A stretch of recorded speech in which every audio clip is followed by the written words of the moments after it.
अस्सलामुअलैकुम। मुनफरिद तज्जियों के programme black and white के साथ मैं हूं मरीम जफ़र और हमारे साथ हैं जनाब हसन निसार। हसन साहब, गर्दिशी कर्जा 50 खरब, 1700 अरब के महसूलात पर हुक्म इम्तनाही, PIA कर्ज 825 अरब, बिजली चोरी 1500 अरब, इदारों का खसारा 600 अरब है। वज़ीर आज़म शहबाज शरीफ ने कहा है कि सूरत-ए-हाल गंभीर और चैलेंजेस होशरुबा हैं। तो फिर मैं क्या करूं? अच्छा, ये शुक्र है कि शहबाज शरीफ साहब ने ये नहीं कहा कि शबाना रोज मेहनत करेंगे और फिर इसको जन्नत बना देंगे और फिर इसको एशियन टाइगर बना देंगे। फजूल बात है। अब ये जो सूरत हाल गंभीर और होशरुबा चैलेंजेस और फलाना, ये हालात बंदा पूछे किसने पैदा किए हैं? मुझे कोई I don't know what is wrong with them और what is wrong with me. ये दो ही तो चिंबड़े रहे हैं और इसके दरमियान अगर कुछ हुआ है उसकी जिम्मेदारी भी इन्हीं पे है। और देखो बात सुनो, दो तीन बातें समझने की हैं। आप आर्मी चीफ को, वो जहाज में बैठा है, आप उसको सैक कर रहे हो, वो तो चपेड़ा खाने वाला केस है। अगर तुम इलेक्टेड प्राइम मिनिस्टर हो, कॉन्फिडेंट हो, तुम्हें पता है वजूहात क्या हैं, तो उसको प्रॉपर तरीके से एम ही बट फट के ले आके लंडे तो ले आके तमगे लगाते। बीच में जो कुछ हुआ वो भी आपकी जिम्मेदारी है। को खुदा का खौफ करो। 40 सालों से चिमटे हुए दो लोग, मतलब उनको आपस में बांट लो। आप लोग आपस में, बीच में अगर कुछ हुआ है, you are responsible for that. मैं हमेशा ये कहता हूं कि इस मुल्क का सियासतदान, ये बड़ा आसान काम है जी, मुदाखलत हो गई फलाना। मुदाखलत तुसी की कर दे हो, करते क्या हो? What do you deliver? अपनी माल दौलत, तो कारोबार करते नहीं आप। आपके ज़रबें लगती हैं सरमाए को। आप तो होल टाइम पॉलिटिशियन हो। होल टाइम पॉलिटिशियन तो और बेचारा को काम कर नहीं सकता हमारे हालात में। अच्छा, और ये जो आपने कबाली की है, गर्दिशी कर्जा तो बिजली चोरी, तो खुदा मतलब चोरी इस मुल्क में कोई खबर है? देखो, पाक सरजमीन शादबाद, आम आदमी ना मुराद, ये इनकी टोटल कमाई है। ये सब टोपी ड्रामे दिखाने के लिए, माल बनाने के लिए, वोट बैंक और नोट बैंक, बस इनकी कोई तरजीह नहीं है। और एक बात मैंने पहले भी की थी, ये किसी सियाने की बात है, मुझे नाम याद नहीं, कि अपने तराने को तरमीम करके देखो। आपका जो कौमी क्या तराना है, उसमें आप पुकारते हो साया खुदाए जुल जलाल। उसका जलाल है कि इस तरह के लोग इस मुल्क को चिमटे हुए हैं। कमाल की बात है।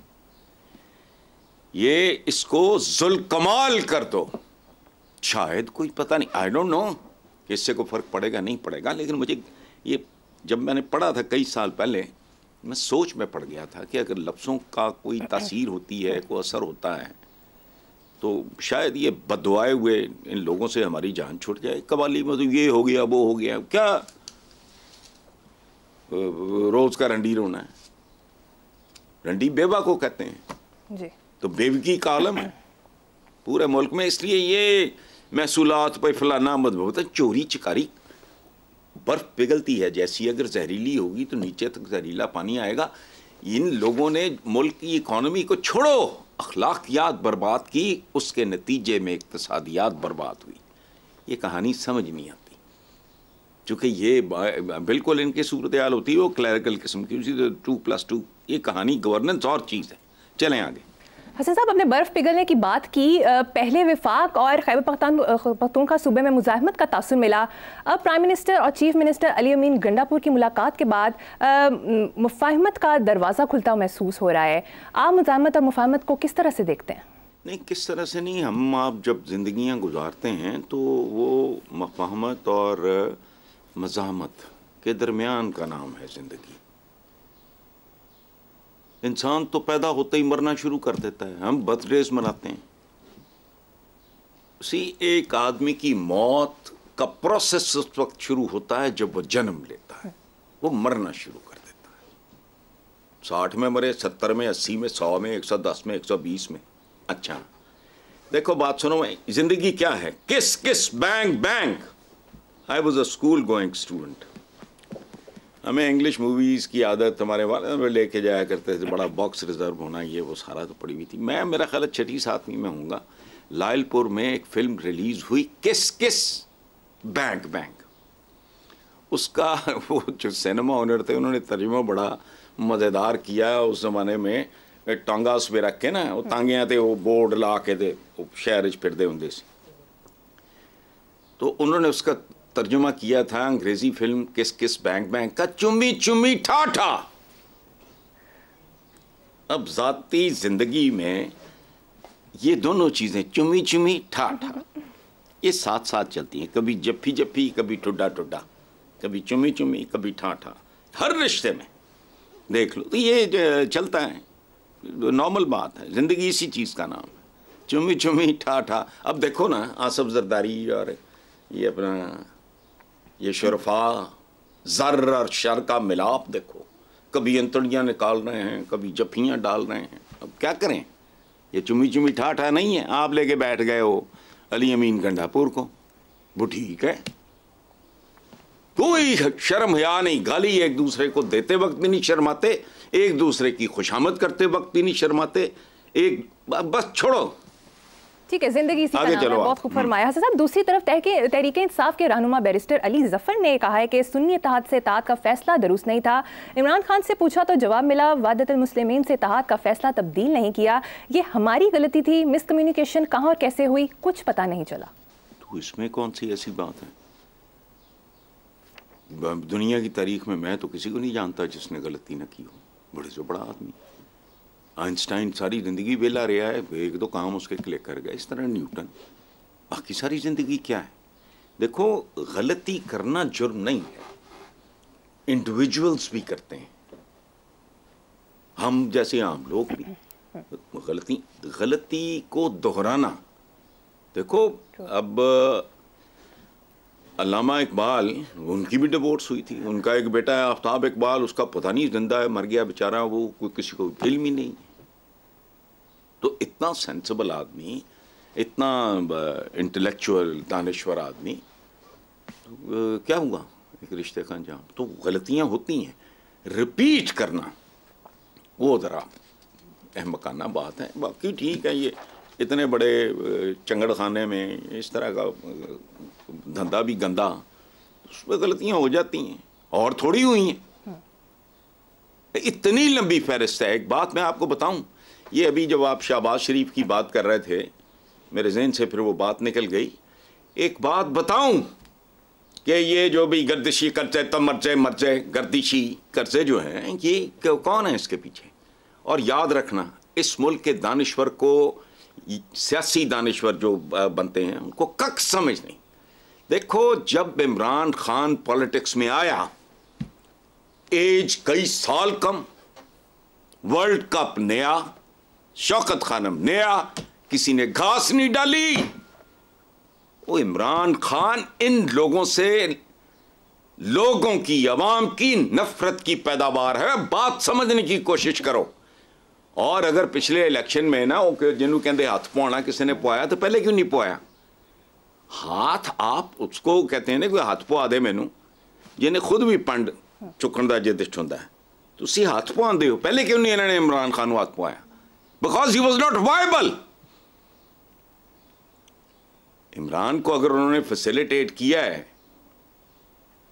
तो उस वक्त किया है जब वो वायबल हो गया। आपको क्यों नहीं करते? क्या कसर है इनमें से? अक्सरियत से तो आप पढ़े लिखे हो, क्यों? और थोड़े धक्के खाते फिरते हैं। इमरान ने खुद थोड़े धक्के खाते। ये महमूद रशीद का जुमला है कि हुण तो एक सियासी लाश है, इमरान जी उसी लाके फिर रहे हैं, यहां तक तो ना बताई थी। अब इमरान की मकबूलियत के पीछे उसका ग्लैमर नहीं, उसके पहले कई साल उठा के देख लो, एक सीट दो वाली बारिश कोई नहीं था। बतदरीज अवाम के दिलों में ये ये जो लोग इस वक्त नजर आ रहे हैं, इनके खिलाफ नफरत, बुग़्ज़, हकारत, उस पे कैपिटलाइज किया था। तो ये भरल छोड़ो, ये जो बात है ना मुल्की हालात फलाना, मुल्की हालात नहीं, इमरान भी तुम्हारी पैदावार है। तुम डिलीवर कर रहे होते, तुम्हारे लल्ले तलल्ले ना होते, तुम्हारे एवन फील्ड ना होते, तुम ये ना कहते, नौबत ही ना आती कि जी मेरे अगर बियॉन्ड इनकम अगर मेरे असासे हैं तो किसी को क्या। ये तो नंगा इतराफ है अपनी करप्शन का। फिर आप अगर लोगों में खड़े होके कहते हो, भूखे नंगे लोगों में, खुद को हुक्मरान खानदान, ये ऑल दीज थिंग्स, अब अरबों खरबों की जायदादें हैं जो टीटियां मीटियां, बाद में पता चला ना कौम को कि ये तो वाकई फरिश्ता सिफत लोग हैं। इनकी नफरत की, इनसे नफरत की पैदावार है इमरान का अरूज, और फिर वही गलतियां दोहरा रहे हैं। चलो, बिल्कुल दुरुस्त कहा हसन साहब। नेक्स्ट खबर पे चलते हैं। साबिक वफाकी वजीर मोहम्मद अली दुरानी ने कहा कि नवाज शरीफ को चौथी मरतबा प्राइम मिनिस्टर लगाने के लिए लंदन से बुलाया गया, लेकिन उन्हें आटे के थैलों पर लगा दिया गया। अभी कुछ दिन पहले एक सहाफ़ी ने मरीम नवाज से सवाल किया कि आटे के थैलों पर नवाज शरीफ की तस्वीर क्यों, तो मरीम नवाज का जवाब सुने कि हुकूमत किसकी है। ये कैसा जवाब है? बच्चगाना जवाब है, इमैच्योर जवाब है। मैं इस जवाब पे कमेंट करता हूँ, क्या ज़रूरत थी? मरियम अपने बाप की बेहतरीन तस्वीर खुद है। वो लड़के तो आप देखते ही हो टीवी शीवी पे, वो मेहनती है, हार्ड वर्किंग है, फोकस्ड है, अच्छा बोल छोल लेती है, बाकी तो काबिल नहीं। तो बाप की तो एक ही तो तस्वीर है इस खानदान में, खुद। तुम्हारी हुकूमत है, तुम दे रही हो, क्या जरूरत है? ये चीजें हैं जो दिल में कदूरतें, नफरतें, कराहतें पैदा करती हैं। हालांकि इससे कोई पॉजिटिव बात नहीं होगी। वो भाई अन्नदाता लिख दो साथ, तो ये काफी था। लेकिन ये एक अजीबो गरीब किस्म की सूरत हाल है। लेकिन चलो, that speaks a lot, that says a lot about, अब पता नहीं, आई डोंट नो, क्या शर्म आती है। हर आदमी जो उसको थोड़ा अल्लाह पाक ने को दिल में दर्द दिया है, वो अपने तौर पे करता है, अवॉइड करता है वो कि मैं अपना कट ना करूं इधर, या मैं ना दूं। बंदा तरीका इवॉल्व करता है कि भाई इस तरह करो। आप अगर किसी को कर्ज देते हुए भी अगर आप शर्माओ तो फिर आप इंसान हो। आंखें ना मिलाओ। किसी ज़रूरतमंद को देते वक्त एक अजीब तरह की कोफ्त होती है। मैं तफसीलात में नहीं जाता, ये ठीक नहीं है। बहरहाल इसका अंजाम भुगत रहे हैं, फिर नहीं सीख रहे। कमाल दे। हुकूमत किसकी है? हुकूमत किसकी? हुकूमत अल्लाह की। वाह। कल पता नहीं किसने कहाँ होना है, कौन सी कब्र में, कौन सी जेल में। ये भुट्टो ने कहा था ना, I am the only sacred cow in this country. फिर क्या हुआ? तारा मसीह। हुकूमत किसकी है? हुकूमत किसी की नहीं है। यह बड़ी बेवफा है, यह बड़ी बदचलन चीज है हुकूमत। ये कभी किसी की नहीं हुई। फिरौनों से शुरू करो तो ज़ार्स ऑफ रशिया तक आओ, ऑटोमन से शुरू करो, बनु उमैया से शुरू करो, बनु अब्बास से शुरू करो। देखो तो सही, ये छन्नाल है, ये चुड़ैल है। हुकूमत किसकी है? जब अंदर थे तब किसकी थी? अब आइंदा जब कहीं होना है तब किसका? कोई शय नहीं। हजरत उमर का एक जुमला सुनो। अमीरुल मोमिनीन उमर बिन खत्ताब कहते, ये जो हुक्मरानी, इससे बेहतर था मैं वो चारा होता, वो घास होता जिसे कोई ऊंट खा के अपने जिस्म से खारिज कर देता। हुकूमत किसकी है? हुकूमत का दी है भाई।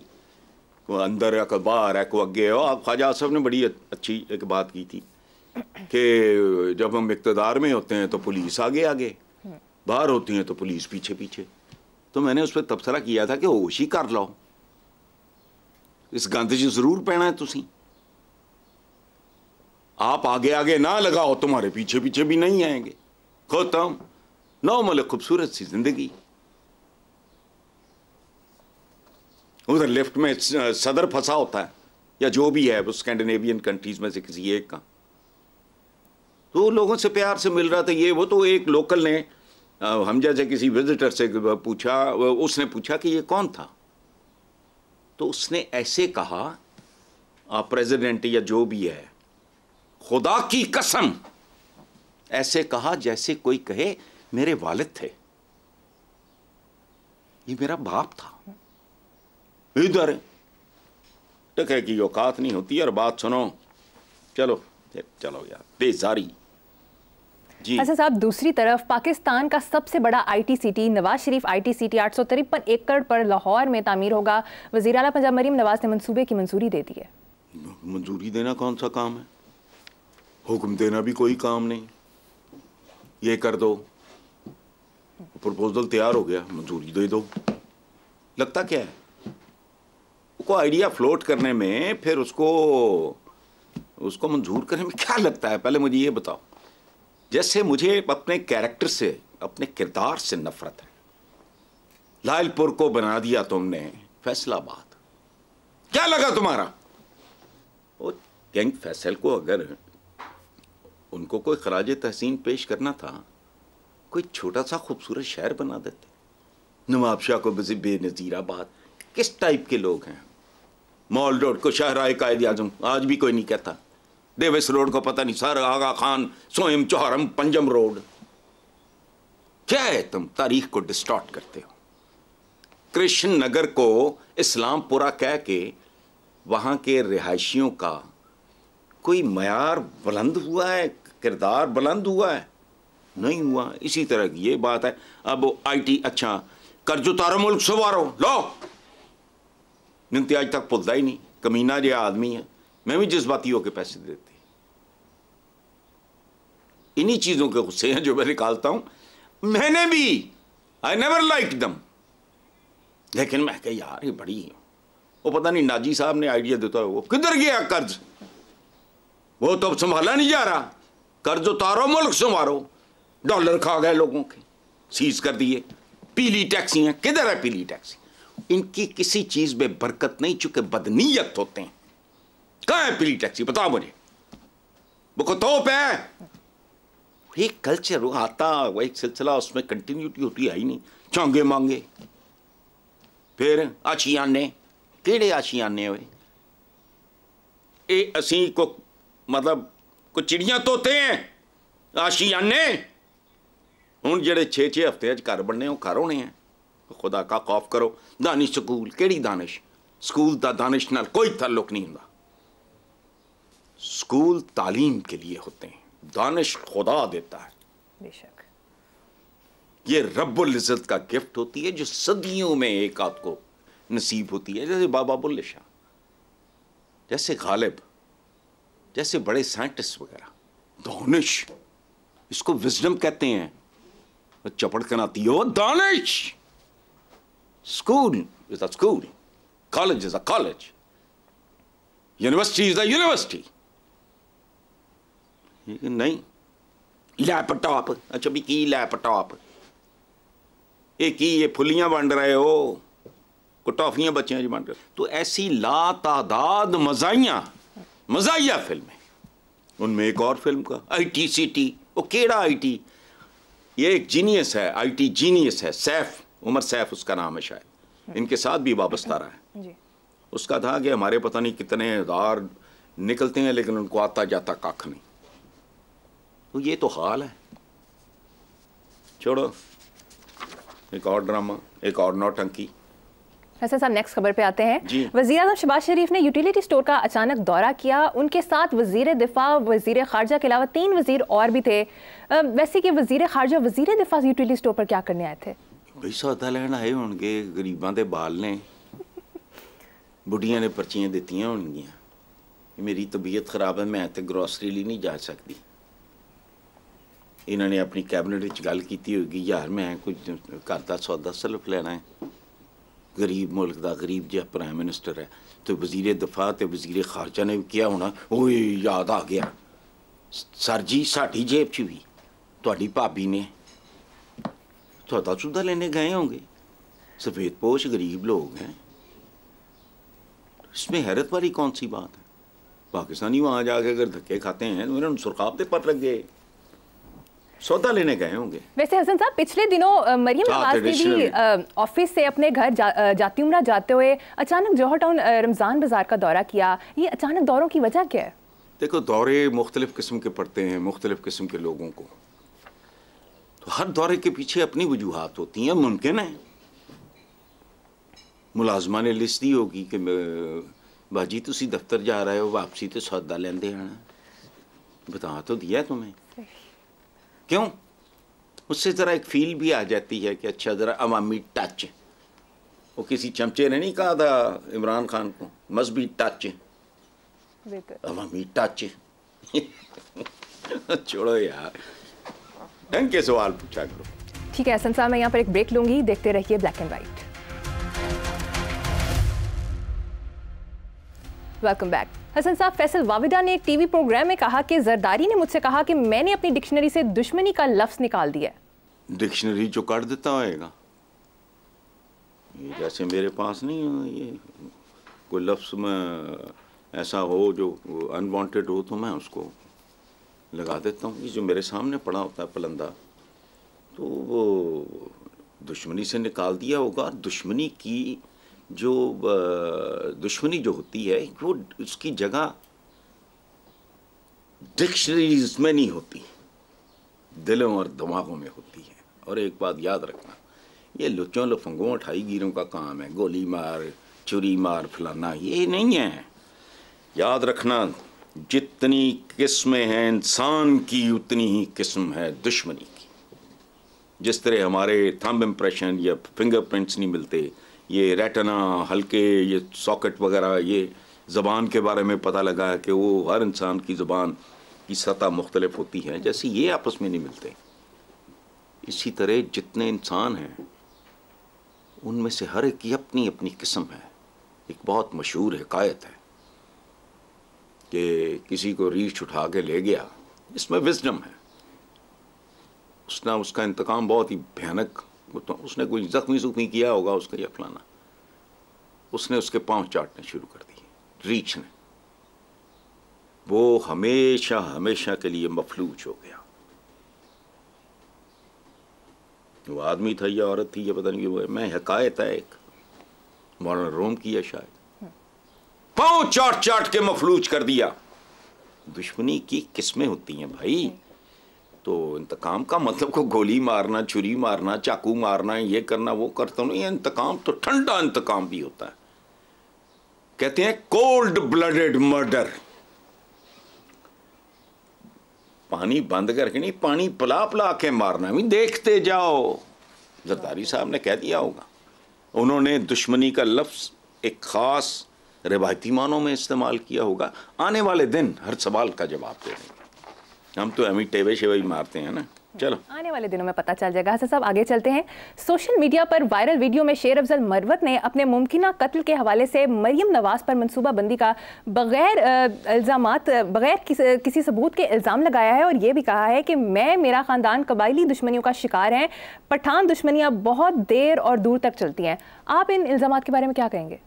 मैं कुछ भी नहीं कहूँगा, ये इल्ज़ामात है ही नहीं है, कोई इल्ज़ाम नहीं है। उसने जो कहा ठीक कहा, वो कबायली सरदार है, उनकी एक अपनी ज़िंदगी है, उनका अपना तरीका है, उनका अपना कल्चर है, उनका अपना तहजीब है, उनकी अपनी तरजीहात हैं। और एक बात याद रखना, ये जो घटिया तरीन है ये बगैर किसी सबूत के, मैं अक्सर एक बड़ी बच्चेगाना सी सादा सी मिसाल देता हूँ। कोई आबाश को तलंगा किसी शरीफ ज़ादी को आँख मारे, वो चली जाए जज साहब के पास के मी लॉर्ड, तो मी लॉर्ड कहेगा सबूत ले आ, उन्होंने की सबूत ले आएगी? बहुत सारी चीज़ों की ऐनी, देखो बात सुनो, ऐनी शहादत, ज़बानी शहादत से जो है ना, ऐनी से वो बेहतर होती है। एक तो होता है ना मैं ऐनी शाहिद हूं, एक होती है सर्कमस्टेंशियल एविडेंस, वाकयाती शहादत। देखो मैं टिले ठाले किरदार का करप्ट आदमी हूँ, मैं एनी शायद किसी कत्ल का, किसी और जुर्म का मैं बेच सकता हूँ, मैं बेज़मीरा हूँ, करूँगा। लेकिन जो सर्कमस्टेंशियल एविडेंस होती है, हालात की गवाही, तो इस मुल्क में क्या नहीं हुआ। बेनज़ीर भुट्टो ने कहा था, जब बोले क्यों नहीं, नहीं ओ भाई नहीं। अच्छा, मुमकिन है किसी ने गलत बयानी कर दी हो, उसको क्या जरूरत है ये बात करने की, पहले तो मुझे ये बताओ। अच्छा, मुमकिन है किसी ने गलत फीड कर दिया, उन्होंने बात कर दी हो, ओके, एक प्रीएम्प्टिव मैयर भी होता है। सही। याद रखना, इस तरह के मामलात में हर इलाके की अपनी तारीख, मिजाज, लबो लहजा, आहंग, अंदाज, तेवर, तहजीब और रिवायत होती है। बात जो बेसिकली की है, हम कोड मगजों को शायद समझ नहीं आई, उसकी बॉटम लाइन क्या है कि हमें इतना मत धकेलो, हम वो लोग हैं, हमने हमेशा किया है। सकूते ढाका का बैकग्राउंड भी यही था, हम बारूद के माउंट एवरेस्ट पे बैठ के हुक्का पी रहे थे। एक कदी चिंगारी निकली, बारूद का माउंट एवरेस्ट फट गया और बांग्लादेश बन गया। तो तरीका अपना है शेर अफजल मरवत का, मतलब कोई शायर अदीब बात करता और तरीके से करता, कोई इंजीनियर करता और तरीके से करता, डॉक्टर करता और तरीके से, वो एक ट्राइबल आदमी है। बॉटम लाइन वही है जो हर बंदे की जबान पे कि मुल्क की बेहतरी, मुल्क की बका, मुल्क की सालमियत, मुल्क का मुस्तकबिल मफामत में है, फलां में है, टमकाम में है। मैंने आज तक कभी कमेंट नहीं किया कि मैं इसमें बिलीव करता हूं कि नहीं करता। शर और खैर की कुव्वतों में नहीं होता। मैं मौजूदा सिचुएशन की बात नहीं कर रहा। बात सुनो, एक बार इरशाद अहमद हकानी मेरे बुजुर्ग थे, उन्होंने लिखा कि नवाज शरीफ और बेनज़ीर जो डेगस ड्रॉन है, फलाना है, इनको मिल के बैठना चाहिए। मैंने जवाबन कॉलम लिखा, मैं कहा जी तुसी इन्हां दोनों इकट्ठा करके लोगों को मरवाना है, इन्हों आपस में लड़न दो, इनको ब्लीड करने दो, अवाम तो इनका कुछ नहीं बिगाड़ सकते, ये एक दूसरे का जो बिगाड़ने है बिगाड़ने दो। तो हकानी साहब ने मुझे फ़ोन किया और बड़ा हंसे कि यार मुझे क्या आपने, लेकिन बहरहाल नुक्ता नज़र आपका। तो ये इस तरह की बात है, ये जानवर शेर का, किसी सर्कस के शेर का पैगाम नहीं है। इस पैगाम को बैनुस्सतूर समझो। और बॉटम लाइन जो मुझे समझ आई है वो यही है कि भाई बस इनफ इज इनफ। कहीं कोई चिंगारी इधर उधर निकल गई, फिर पता नहीं निकल न जाए काम हाथ से, बस सारा हर बंदा यही बात कर रहा है, अंदाज अपना अपना होता है। ठीक है हसन साहब, मुझे यहाँ पर एक छोटी सी ब्रेक लेनी है, एक ब्रेक के बाद हाजिर होंगे। Welcome back. हसन साहब, बड़ी परेशान कुन खबर है, मुर्दा मुर्गी का गोश्त 30 रुपए किलो में फ़रोख्त हो रहा है, जो शवारमों में इस्तेमाल होता है। हाई कोर्ट में रिपोर्ट पेश कर दी गई है। टॉयलेटन मार्केट में सुबह मुर्दा मुर्गी के ट्रक आते हैं जो शवारमे वाले ले जाते हैं और अब छापे मारे जा रहे हैं। हसन साहब, लोग तो इतने शौक से शवारमे खाते हैं, तो क्या मुर्दा मुर्गियों का गोश्त इस्तेमाल होता है? तो ठीक है, पेट तो भर जाता है ना, क्या ख्याल है?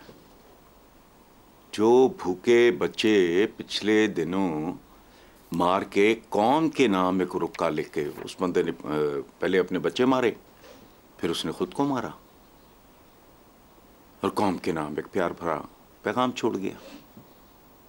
चंद हफ्ते पहले की बात है, सारे अखबारों में रिपोर्ट हुआ। तो मुर्दा मुर्गी अगर खाने से आप जिंदगी बचा सकते हो तो उसमें तो हराम भी हलाल हो जाता है जिंदगी बचाने के लिए। तो वहाँ ये स्टेज तो आई हुई है। दूसरी बात, तुम ठंडी मुर्गी ठंडी इकोनॉमिक्स, ठंडी इकोनॉमी आपकी, ठंडी फ्रीजर में लगी हुई है इकोनॉमी। अच्छा, इंसाफ आपका। 30 साल तीसरी नस्ल को जज साहब रोए थे, 5-4 साल पहले की बात है, अदालत में पोता खड़ा था, उसके बाल सफेद हो चुके थे। ठंडा इंसाफ, ठंडा लॉ एंड ऑर्डर। यहां क्या शय है जिसमें कोई हरारत है?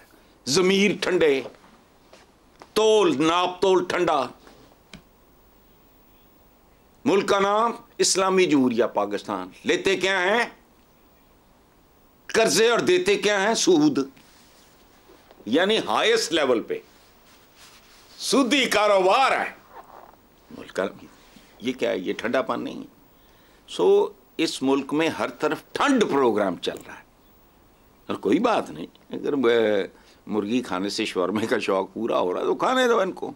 बाकी बात सुनो, ये जो दिन रात ऑफिस में पीछे कायदे आजम की तस्वीर होती है, जो डीलें होती हैं, फलाना होता है, फिर मैं उधर जाऊंगा। हमारे एक वजीर खारजा और या मकबूल जान के किसी प्रोग्राम में, उनका पता नहीं जो भी होता है, उसमें उन्होंने कहा है कि मोटरवे, ये जो पीछे की कहानी है उन्होंने वो बयान की है। तो अगर ये सब कुछ खाना ठीक है, अगर बिजली के बिल नहीं देने या बिजली चोरी करनी है वो भी ठीक है, इम्तिहानी मरकज नीलाम होने हैं वो भी ठीक है, वो हर चीज़ तो यख है। ठंड प्रोग्राम चल रहा है इस मुल्क में तो चलने दो। आपने कहा बड़ी, पता नहीं आपने अजीब लफ्ज़ इस्तेमाल किया कि बड़ी भयानक खबर है, ये पता नहीं क्या आपने कहा था। परेशान कुन खबर है हसन साहब, बड़ी तकलीफ है। परेशान कौन? कोई परेशान कौन नहीं, खुशकुन खबर है। गर्म मुर्गी नहीं मिलती, ठंडी खा के पेट भर लो, अल्लाह का शुक्र अदा करो कि यही मिल रही है। कल ठंडी भी गायब हो जाए तो फिर की करोगे जी?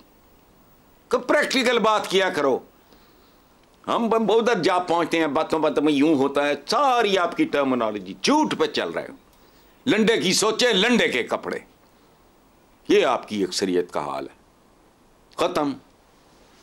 झूठे कपड़े, झूठे नजरिए, चगले हुए डेमोक्रेसी। गोरा दे गया रेलवे, आज तक गोरे को गालियां दिए जा रहे हैं। बत्ती जला दे, शर्म नहीं आती। मोटरसाइकिलों किक मार दे, शर्म नहीं आती। गाड़ी स्टार्ट करते हुए शर्म नहीं आती। फ्रिज खोलते हुए शर्म नहीं आती है क्या? What have you produced? बताओ। पीपल्स पार्टी, नून लीग, अब शेर निशान है, पहले साइकिल था। अंदाजा लगाओ, मियाँ साहब 3 मंजिला साइकिल पे चढ़ के चलाया करते थे। ये प्लाजा सिनेमा के बाहर मॉल पे जाओ, पता कर लो लोगों से। चलो आगे करो, कोई नहीं, ठीक है, ठंडी मुर्गी भी ठीक है। चलिए हसन साहब, लास्ट मिनट कमेंट में लाहौर से हमारे व्यूअर अमीर अफजल गौरी की भिजवाई हुई एक न्यूज़ शामिल करते हैं। सिंगापुर ने जो अपना 4th प्राइम मिनिस्टर चूज़ किया, उसके लिए 4 साल तक 4 मुख्तलिफ आउटस्टैंडिंग उम्मीदवारों को एक बड़े कड़े परफॉर्मेंस इंडेक्स पर रखा गया। फाइनली मिस्टर लॉरेंस वोंग इस मयार पर पूरे उतरे। Character, integrity, performance, quality, job understanding में उनका स्कोर सबसे हाईएस्ट रहा। Lawrence Wong double degree holder और हार्वर्ड यूनिवर्सिटी से इकनॉमिक्स में PhD हैं। एक काम करो, अगर शर्म हया हो, तो मैंने कहा नहीं अभी, मैं जो हज़रत अली ने जो ख़त लिखा था मालिक अश्तर को, जो गवर्नर उनको नामज़द किया था इजिप्ट का, वो ख़त पढ़ लो, समझ आ जाएगी। ये सारा कुछ है उसमें, character, integrity, performance, quality, job understanding, और इससे भी आगे, वो इससे भी आगे है कि लोगों का दर्द, उनका, वो बहुत कॉम्प्रिहेंसिव। अच्छा, मुझे एक बात बताओ, ये जितने हैं फिर रहे, ये पूरी पार्लियामेंट भेज दो। पार्लियामेंट छोड़ो, वो तो इनको घुसने भी ना दें। जो इस मुल्क की टॉप की लीडरशिप है उसको भेजो, वो कहेंगे ये ज्यादा से ज्यादा पटवारी हो सकता है। फर्क है ना। दुनिया का तरक्की याफ्ता तरीन मुल्क, एशिया का नंबर 1, इधर वही गले सड़े लोग, गला सड़ा, ये लीडर हैं हमारा। हम भी अजीब से लोग हैं, कायदीन, रहनुमा, लीडर, पता नहीं क्या क्या इनके लिए लफ्ज़ इस्तेमाल करते हैं। ये पटवारी होने के काबिल नहीं है, ये याद रखना। जो पैमाना आपने बताया है, जो 4 मुख्तलिफ आउटस्टैंडिंग उम्मीदवारों, वो सारा उस पे, उस कसौटी पे रगड़ के एक बंदा पूरा उतरा उनका। ये सारे भेज दो, जितनी टॉप की लीडरशिप है इस मुल्क की, उसमें मजहबी भी हों, ये वो सारे, उनको कहो जाएं। जिसमें हिम्मत है वो अपने तौर पे चला जाए कि देखो मैं उतरा हूं पूरा। खुदा की कसम, चपेड़े मारे वो कि तुम आ किधर गए हो? ये मैराथन है, लंबी रेस, तू तो लंगड़ा लूला है। तू मुसफरी करने आ गया है, मुकाबला है मुसफरी में, और तू तो अंधा है। यही फर्क है मुल्कों में, खत्म। अदरवाइज ये तो नहीं कि उनकी टांगें चार है, हमारी दो हैं, हमारी आंखें दो हैं, उनकी ये एक तीसरी यहाँ होती है, एक पीछे होती है। ऐसा तो कोई नहीं। उनका ब्लड ग्रुप कोई ऐसा है जो इंसानों में होता ही नहीं। नो, ये है इस काबिल। ये है परेशान कुन सवाल, और इसका हल कोई नहीं। 100 साल बाद भी मेरी जगह कोई और बैठा होगा, 10 साल बाद, 20 साल बाद, 50 साल बाद, 100 साल बाद यही कुछ हो रहा होगा। चूंकि 76 साल में बद से बदतर हुए हमें तो न्यूट्रल होने के लिए और 76 साल चाहिए बीबी। चलें। ठीक है हसन साहब, प्रोग्राम का वक्त खत्म हो गया है। इसी नोट पर अपने व्यूअर्स से इजाजत चाहेंगे। आपसे मुलाकात होगी इंशाल्लाह नेक्स्ट वीक। अल्लाह हाफिज।